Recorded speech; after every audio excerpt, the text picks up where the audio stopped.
bir jamiyatda biri juda qulay obro'sizlanishi mumkin bo'lsa, bu nima degani? Odamlar tiliga hokim emas degani. Bilsa bilmasa gapiradi degani. Bir narsani gapirish uchun isbot talab qilinmaydi degani. Istagancha odamlarni yer bilan yakson qilish mumkin degan.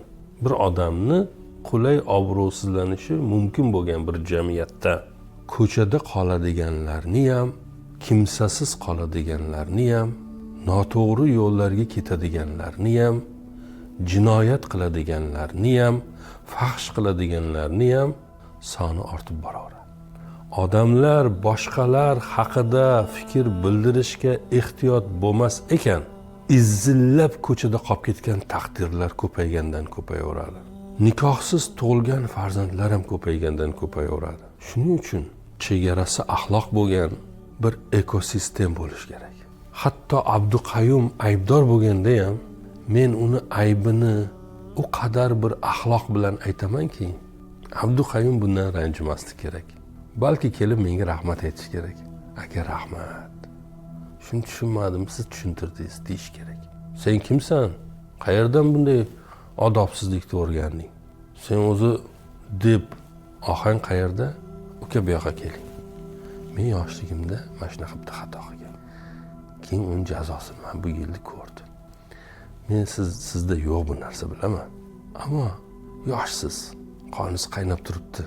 Bo'lishi mumkin, biriga bir narsa deb qo'yasiz, bir noto'g'ri qadam tashlab qo'yishni. Shunday bo'lmang, men yaqin olganim uchun aytyapman desam, sizni bir naviy quchoqlasam, bir ukamdek boshqa va buni bir do'stdek, siz zotan tushunasiz men nima haqida gapirayotganimni, yaxshiroq tushunasiz hatto. Chunki nega? Yopilmadingiz. Men agar sen deb boshlaganimda edi gapni, o'sha payt yopilgan bo'lardingiz va men hamma gapim sizni himoya devoringizga urilib qaytgan bo'lardi. Siz aksincha balki ko'proq qilardingiz u ishni. Xuddi u qahramonimizga o'xshab. Xato ustiga xato, xato ustiga xato. Nega? Chunki bitta tuhmat uni eng avval boshida o'sha istirohat bog'ida sinfdoshini ko'rib qolishi va u bilan gaplashishi, uni orqasidan xiyonatda ayblanishi oilaga go'yoki bu bir tuhmat butun hayotini vayron qilganda. Nima bo'ladi o'zi deb hech kim so'ramaganda. Endi eng og'ir bitta nuqtasini aytaman. U ayol farzandini yaxshilik uchun yetishtirmayapti-da. Eng katta dardi o'zini isbotlash.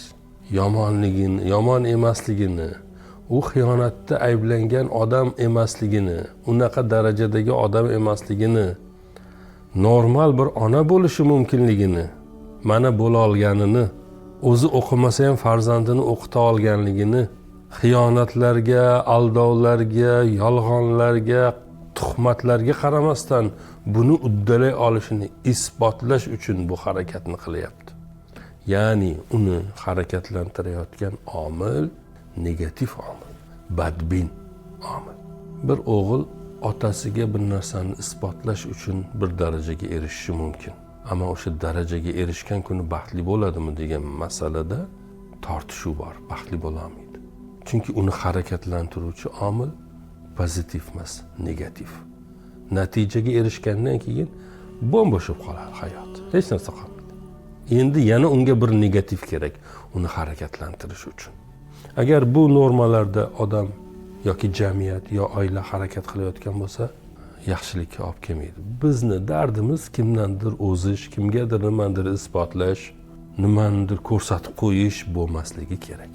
Bizni dardimiz hatto eng nimada, masalan, e'tiqodiy masaladan, falon din vakillariga qaraganda biz, falon jamiyatlarga qaraganda biz, u qit'a vakillariga qaraganda bizni qit'a, u ranglilarga qaraganda bizni rang bo'lmasligi kerak.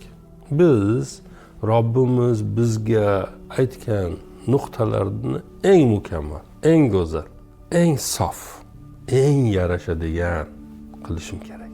Shunda ehtiyotkorlik paydo bo'ladi. Ehtiyotkorlik nima degani? Men endi Abduqayyum bilan gaplashar ekanman, o'zim ehtiyotkor bo'laman. Men bir g'ish quyar ekanman, menga yarashadigan qilib quyaman. Men bir uy qurar ekanman, u yerda yashaydigan odamlar rost ekaniga baxtli bo'lish uchun quraman. bir zilzila bo'lib qulab ketishini bilib turib bir uy qurmayman, unday qilolmayman. Sifat keladi. İnsoniylikda, ishda, hayotda, so'zda, o'yda, har narsada sifat paydo bo'ladi. Bu sifat jamiyatning sifati.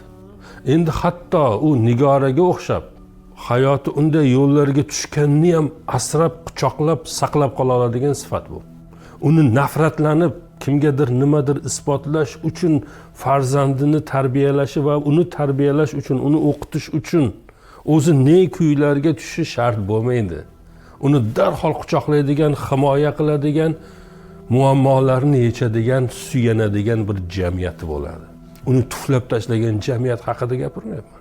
Ko'kragidan itargan, tepkilab tashlagan, xo'rlab, xorlab tashlagan, buni ustiga g'iybat qiladigan, buni ustiga yo'q qilishga qaratilgan jamiyat haqida gapirmayman. Hatto unga tuflashga loyiq bo'lganini ham quchoqlab, asrab qoladigan jamiyat haqida gapiryapman.